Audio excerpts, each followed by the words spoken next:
আমার আল্লাহ পাক রব্বুল আলামিন এই যুগের এই লেডি ফেরাউনকে তার জীবন্ত আল্লাহর সঙ্গে ক্ষমতার দম্ভে টক্কর দেওয়ার পরিণাম এমন ভাবে দিয়েছেন, মরে গেলে তো মরেই যেত, মরে যায় নাই।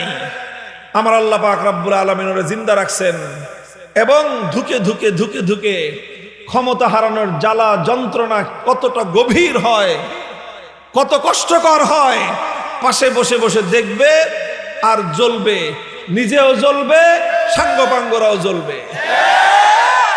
উপায় একটাই, তওবা করো, আমার আল্লাহর কাছে বিনয়ী হও, আল্লাহর মাখলুকের কাছে ক্ষমা প্রার্থনা করো, তাদের কাছে নিঃশর্ত ক্ষমা চাও, এছাড়া মুক্তির ভিন্ন কোনো পথ নাই। আমরা স্পষ্ট ভাষায় বলতে চাই, আমরা যেরকম ক্ষমতার দম্ভ চাই না, দম্ভ করতে চাই না, যারা ক্ষমতা নিয়ে দম্ভ করবে আল্লাহর মাখলুক হিসেবে, আল্লাহর বান্দা হিসেবে দাম্ভিকের মোকাবেলায় প্রতিরোধ যুদ্ধ করতে চাই।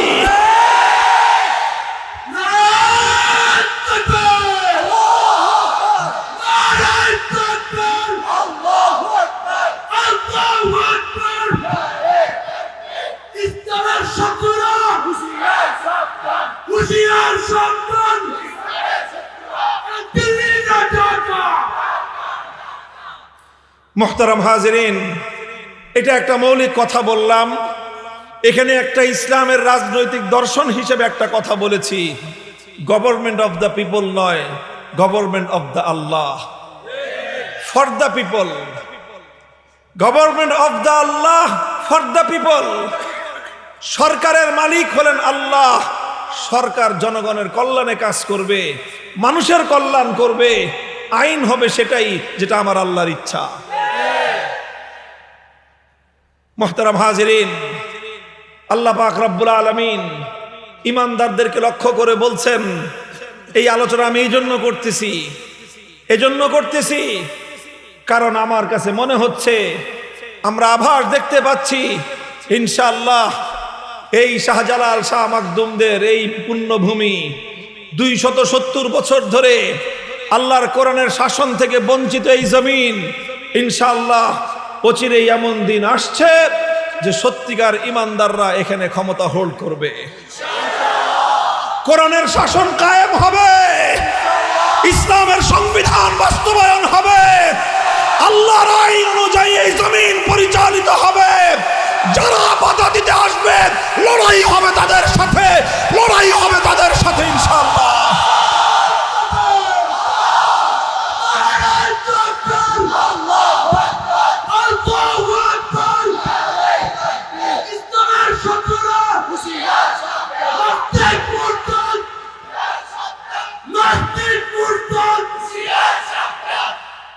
মুহতারাম হাজিরিন, দায়িত্বগুলো ভালো করে মনে রাখতে হবে।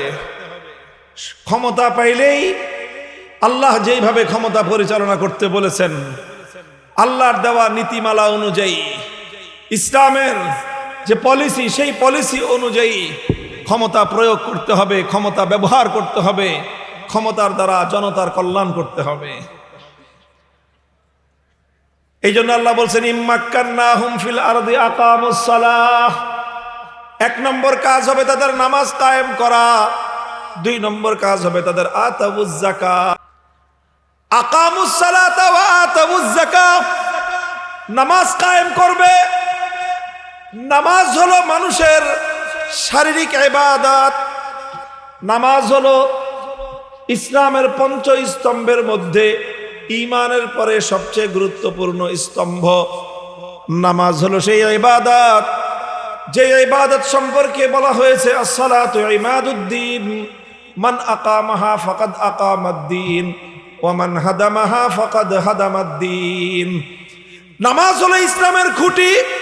যেই ব্যক্তি নামাজকে ঠিক রাখলো তার দ্বীন ঠিক থাকলো, যেই ব্যক্তি নামাজকে নষ্ট করে দিল সে তার দ্বীনকে ধ্বংস করে দিল। বহু মানুষ এমন কথা বলে, নামাজ না পড়লে কি হবে, ঈমান ঠিক আছে। আল্লাহর পয়গম্বর বলতেছেন, যে নামাজ নষ্ট করলো সে দ্বীনকে ধ্বংস করে দিল। আর কিছু মানুষ বলে নামাজ না পড়লে কি হবে, ইমান ঠিক আছে।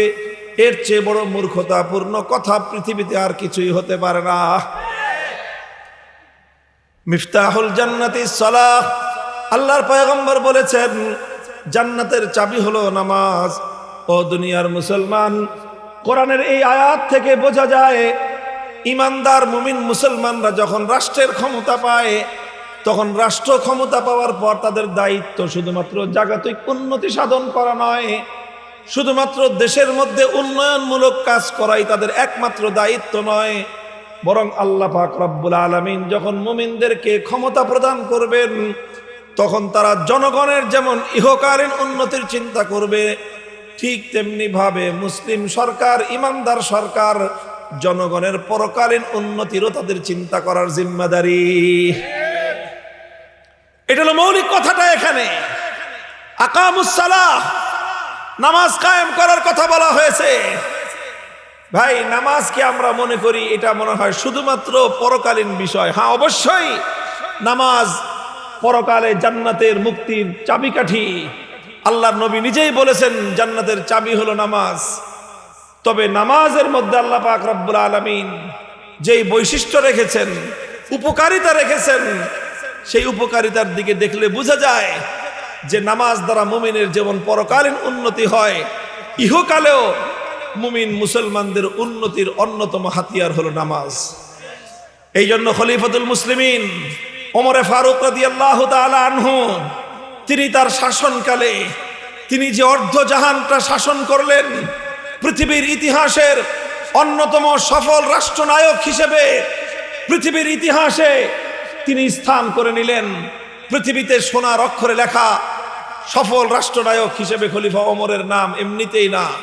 তিনি যেই সকল মূল নীতির উপর ভিত্তি করে রাষ্ট্র পরিচালনা করেছেন, খেলাফত পরিচালনা করেছেন, সফলতার স্বাক্ষর রেখেছেন, তার অন্যতম একটা মূল নীতি বুখারী শরীফের হাদিসের মধ্যে বর্ণিত হয়েছে।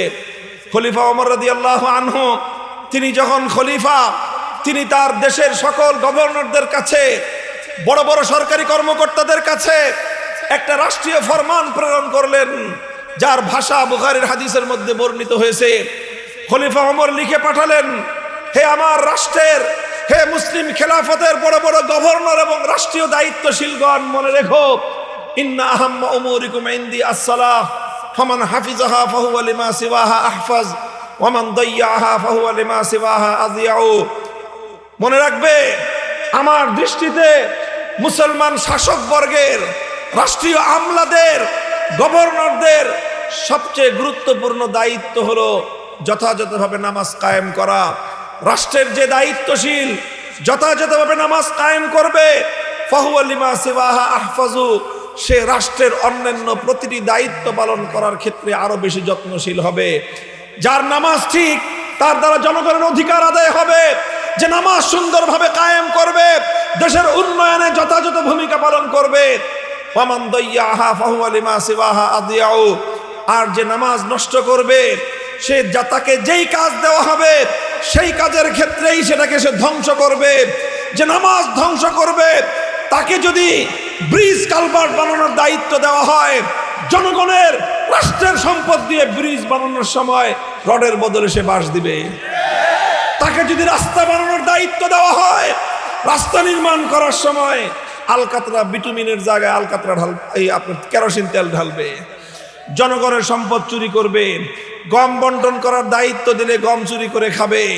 জনগণের সম্পদ ওই ব্যক্তি বেশি চুরি করবে, নামাজের ক্ষেত্রে যে যত বেশি গাফেল। এই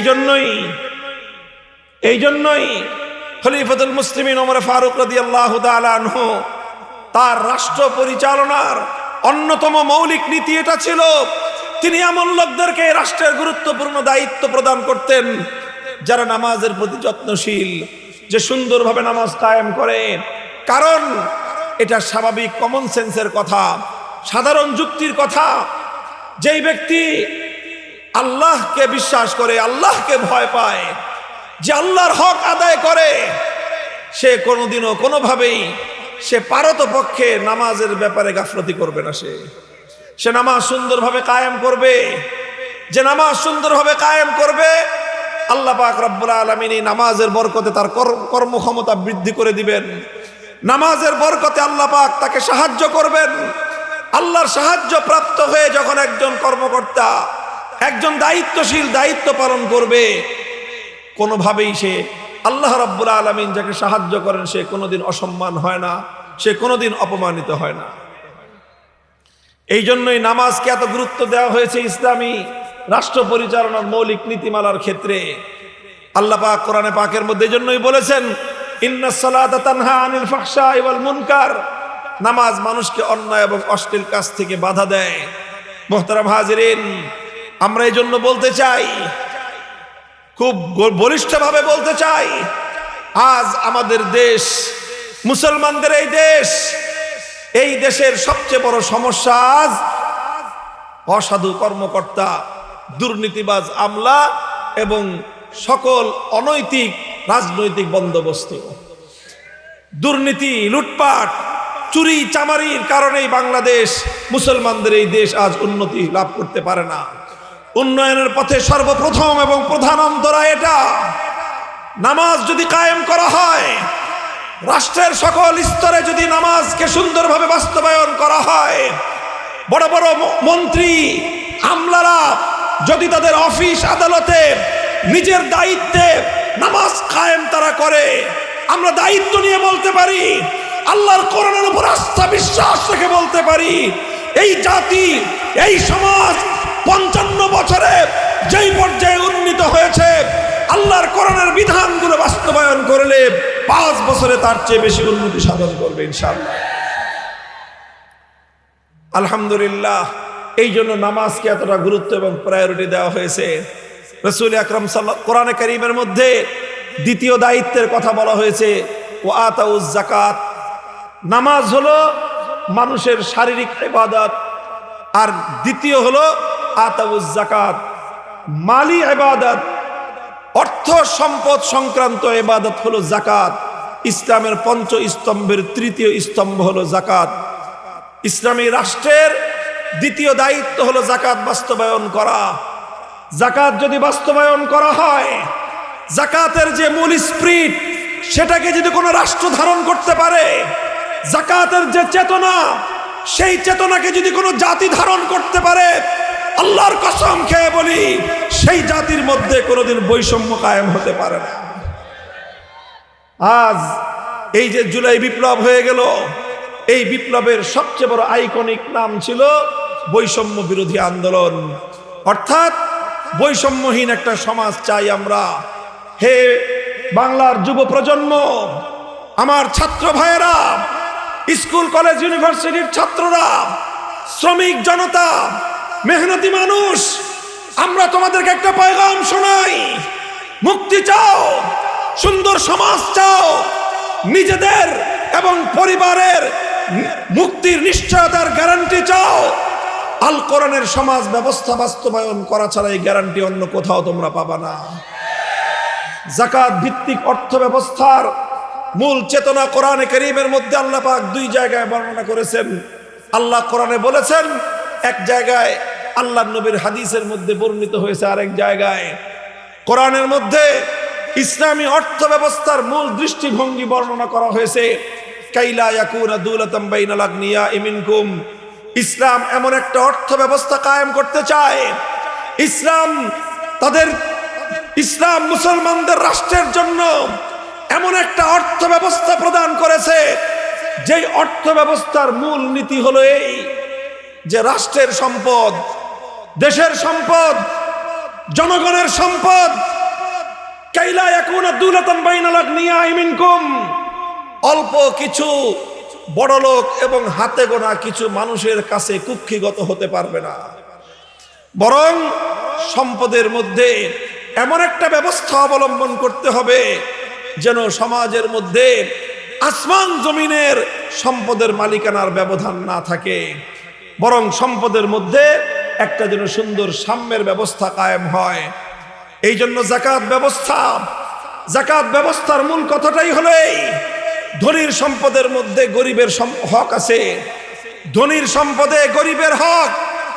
এই জন্য আল্লাহর পয়গম্বর বলেছেন, তুখাযু মিন আগনিয়াইহিম ওয়া তুরাদ্দু আলা ফুকারাইহিম, প্রত্যেকটা ধনীর সম্পদের মধ্যে গরিবের হিস্সা আছে। রাষ্ট্রের দায়িত্ব, মুসলিম সরকারের দায়িত্ব হলো ধনীর সম্পদে গরিবের যেই হিস্সা আছে সেই হিস্সা, সেই অংশ ধনীর কাছ থেকে উসুল করে গরিবের দুয়ার পর্যন্ত সসম্মানে পৌঁছে দেয়া, এটা হলো রাষ্ট্রের জিম্মাদারি। দুঃখ লাগে, পরিতাপ লাগে, আজ আমরা এমন এক রাষ্ট্রে বসবাস করি, এমন এক সমাজে বসবাস করি, যেই রাষ্ট্র এবং যেই সমাজের মূল অর্থ ব্যবস্থাটাই হলো পাশ্চাত্যের পুঁজিবাদী অর্থ ব্যবস্থা। আর এই পুঁজিবাদী অর্থ ব্যবস্থার মূল কথা হলো এই সম্পদ, গোটা জাতির সম্পদ অল্প কয়েকজন মানুষের কাছে কুক্ষিগত থাকবে। তারা ভোগ বিলাসিতা করবে, তারা শত কোটি হাজার কোটি টাকার মালিক হবে, তারা লক্ষ কোটি টাকা নিজেরা ভোগ বিলাসিতা করবে। আর সাধারণ মানুষ, কোটি কোটি মানুষ দারিদ্র্য সীমার নিচে বসবাস করবে। অল্প কিছু মানুষের সম্পদের পাহাড়ের নিচে সাধারণ মানুষ চিরে চ্যাপ্টা হয়ে যাবে, চিৎকার করবে। সম্পদের পাহাড়ের উপর থেকে বড় লোকের কানে সেই গরিবের আর্তচিৎকারের আওয়াজ পৌঁছবে না। এটাই হলো পাশ্চাত্যের পুঁজিবাদী অর্থ ব্যবস্থার মূল অভিশাপ। মুহতারাম হাজিরিন, এই জন্য আমরা বলি ইসলাম কায়েম করেন, কোরআনী সমাজ ব্যবস্থা কায়েম করেন। যারা বৈষম্যের বিরুদ্ধে স্লোগান তুলেছিলেন, যারা বৈষম্যহীন বাংলাদেশ গড়বার জন্য অকাতরে বুকের রক্ত ঢেলে দিয়েছিলেন, হে বাংলা দামাল সন্তানেরা, যারা আহত হয়েছিলেন, যারা তোমাদের ভাই শাহাদাতের রক্ত ঢেলে দিয়ে তোমার এই দেশকে বৈষম্যহীন দেশ গড়বার জন্য তোমাদের কাছে আমানত রেখে গিয়েছে, আমি তাদেরকে স্পষ্ট ভাষায় পয়গাম শোনায় দিতে চাই। তোমরা যদি তোমাদের এই শহীদ ভাইদের শাহাদাতের প্রতি সম্মান প্রদর্শন করতে চাও, তাহলে তোমাদের সত্যিকার অর্থেই বৈষম্যহীন একটা সমাজ গড়বার জন্য প্রস্তুতি গ্রহণ করা উচিত। বৈষম্যহীন সমাজ ব্যবস্থা আমেরিকার, ভারতের বলয় থেকে আমেরিকার বলয়ে গিয়ে, কিংবা আমেরিকার বলয় ভেঙে রাশিয়ার বলয়ে গিয়ে, অথবা রাশিয়ার বলয় ভেঙে চায়নার বলয়ে গিয়ে কোন তন্ত্রমন্ত্র, কোন বলয়ের মাধ্যমে বৈষম্য বিলোপ করা সম্ভব নয়। মুসলিম সমাজের মধ্যে বৈষম্য দূর করার, বৈষম্যহীন সমাজ, ইনসাফপূর্ণ সমাজ গড়তে চাইলে একমাত্রই উপায় হলো আল্লাহর কোরআন প্রদত্ত ইসলামী সমাজ ব্যবস্থা কায়েম করতে হবে। ভাই, এই সমস্ত কথা, এগুলো শুধুমাত্র রাজনৈতিক ডায়ালগ না, এগুলো শুধু রাজনৈতিক ডায়ালগ না, এগুলো মঞ্চ কাঁপানো ফাঁকা বুলি নয়। আলহামদুলিল্লাহ, যেই কথা আজ আমরা বলতেছি, এগুলো আমাদের শুধু মুখের কথা নয়, এগুলো আজ পৃথিবীর একবিংশ শতাব্দী 2025 সালের জীবন্ত বাস্তবতা। 2025 সালের জীবন্ত বাস্তবতা। আল্লাহর কোরআনের এই আয়াতের এক একটা বিধান বাস্তবায়ন করার মধ্য দিয়ে আজ এই পৃথিবীতে ইমানদার মুসলমান মুমিনরা সারা পৃথিবীকে তাক লাগায় দিয়ে সারা দুনিয়ার সামনে কোরআনী শাসন ব্যবস্থার যেই জীবন্ত নজির উপস্থাপন করেছে, সেই নজির উপস্থাপিত হওয়ার পর এখনো যারা অন্ধকার যুগে বসবাস করেন, তাদের চেয়ে বড় জাহেল আর মূর্খ মানুষ হতে পারে না। মুহতারাম হাজিরিন, মুহতারাম হাজিরিন, এই যে কোরআনের যে আয়াতের কথাগুলো বললাম,